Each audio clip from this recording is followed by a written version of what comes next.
Guys, medyo matagal din kami nakapag-vlog. So ngayon is try kong mag-vlog kasi naayusin itong Isuzu Elf na ito kasi may problema ang clutch niya, sira yung clutch master. So gagawin natin is i-repair natin itong clutch master. Ayan, ito yung clutch master nya guys, and then may clutch booster siya. So i-repair natin to guys kasi may biyahe pa ang may-ari nito, so kailangan i-repair. So since ako ang maintenance nito, wala akong choice kundi gawin kahit marami pa akong ginagawa ngayon.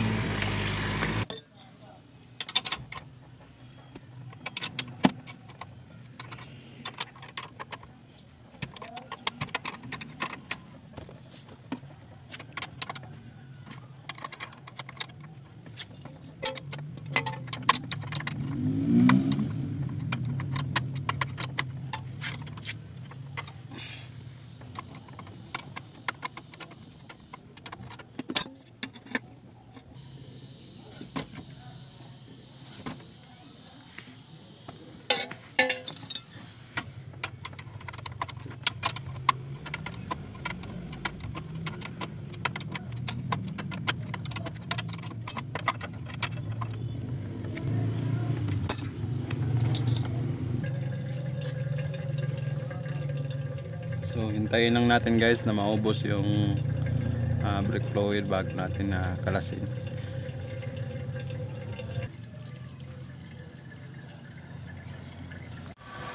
So ayan guys, ubos na yung brake fluid, so pwede na natin itong kalasin.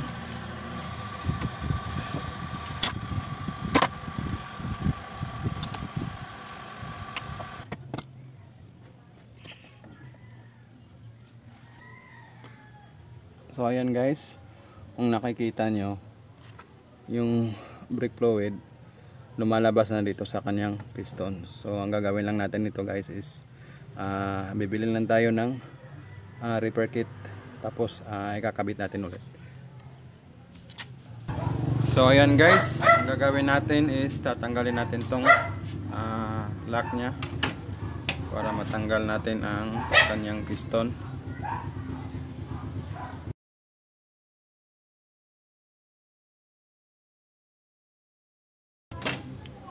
Mahirap siya tanggalin pag walang humahawak.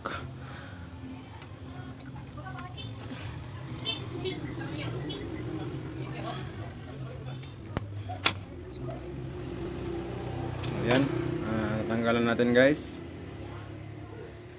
Ayan, lumalabas na yung brake fluid. So napakarami na. Ayan, titingnan nyo ang dumi nya. Punasan lang natin.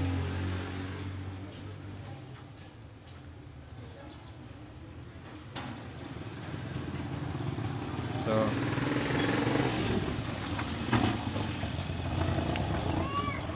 yan, sobrang dumi na nya. And then yung naging problema nya guys is ito. Ayan, napunit na ang kanyang rubber cap.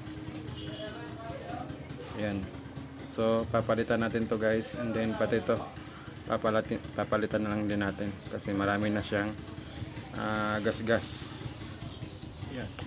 Ayan, sana makita ng klaro sa video. So tatanggalin din natin to.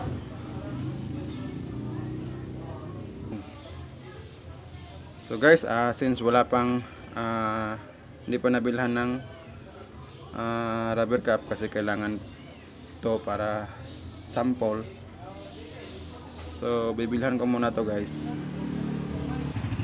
So ayan na guys, nakabili na ako ng replacement repair kit. Ang brand nya is Mikasa Genuine Parts. So buksan na natin. Pasensyahan nyo na yung aking kamay guys, may pintura pa yan kasi nga nagpipintura pa ako ngayon. ng aking multi-cab na minivan. So kailangan talagang maayos to, kaya no choice ako kundi talaga kung di ayusin talaga siya, kasi may biyahe ang may-ari nito ngayon. So ikabit na natin guys. So ayan, masikip pa talaga siya kasi bago.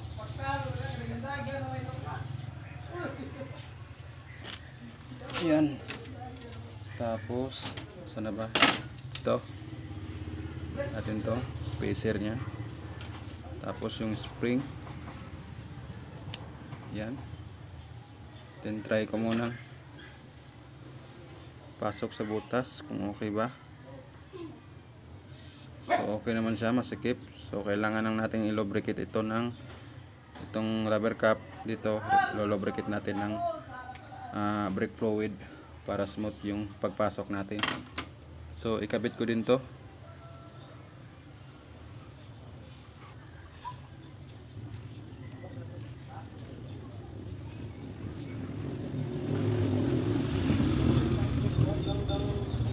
Ayan.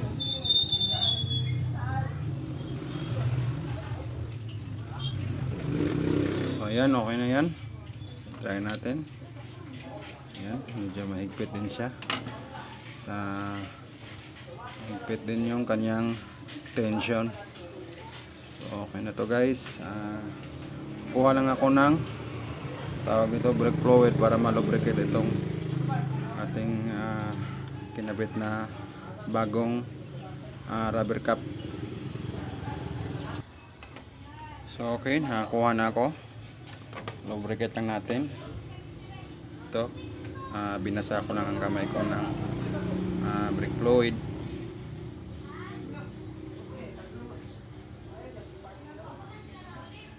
So ayan, lagay muna natin yan dyan. Tapos ito naman,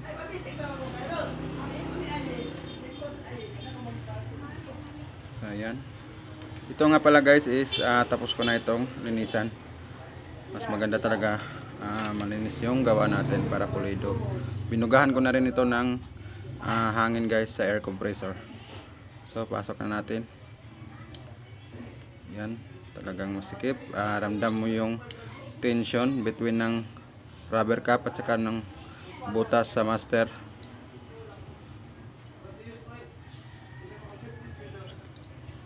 So check ko muna rin dito.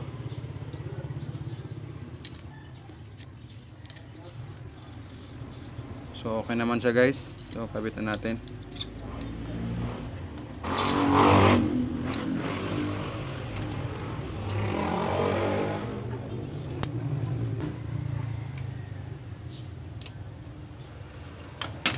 So ayan, nakabit na natin guys. Then try natin bombahin. Okay ba? Ayan, malakas na. Ayan. So okay na to guys. So lipatan natin doon ang camera para makikabit natin. Kabit natin to, balik na natin.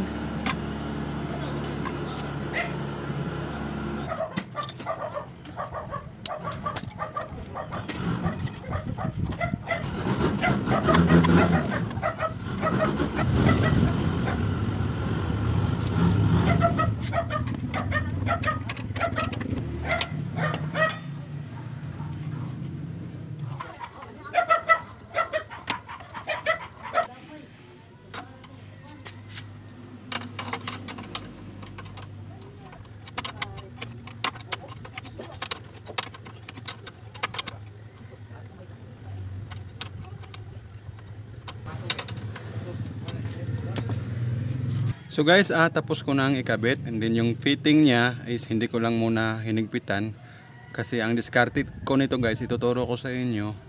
Hindi nyo na kailangan mag-bleed pa doon sa secondary master kasi wala namang hangin doon sa secondary master, kasi nga dito lang tayo sa primary master baklas nagre-repair ng repair kit niya. So ang gagawin natin is yung fitting ng copper tube. Hindi muna natin siya hihigpitan habang sinasalina natin ng brake fluid. And then meron ako ditong pang ano tawag nito sa Tagalog, pangsala sa brake fluid. Yan, parang mali ata yun. Basta naintindihan nyo na guys ano ibig ko sabihin, para hindi tumilapon yung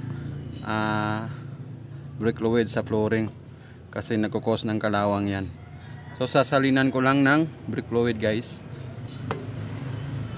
So ayan guys, tapos ko na siyang nasalinan, and then ang gagawin ko is itutulak ko yung clutch pedal niya pababa syempre.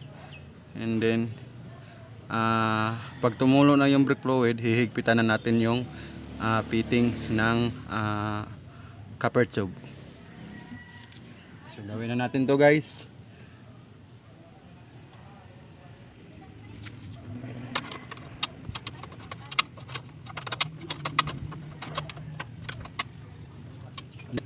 And then bombahin ko lang. Then dito ako magbe-bleed guys, kasi dito lang naman tayo nagre-repair. So dito yung may hangin, so kailangan ma-bleed to dito.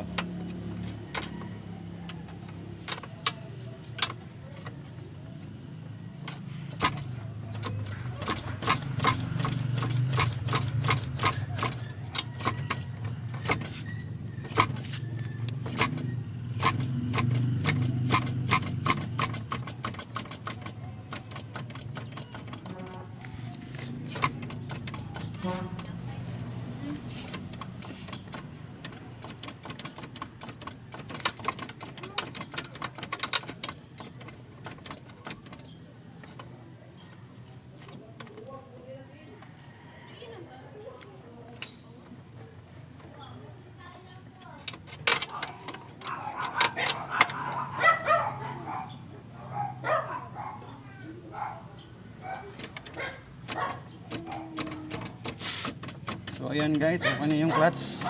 Mabilis lang tayo nag-bleed.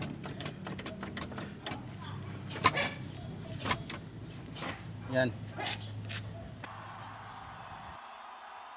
It is not a human right to stand my fire while breaking nations dream. Open up our eyes.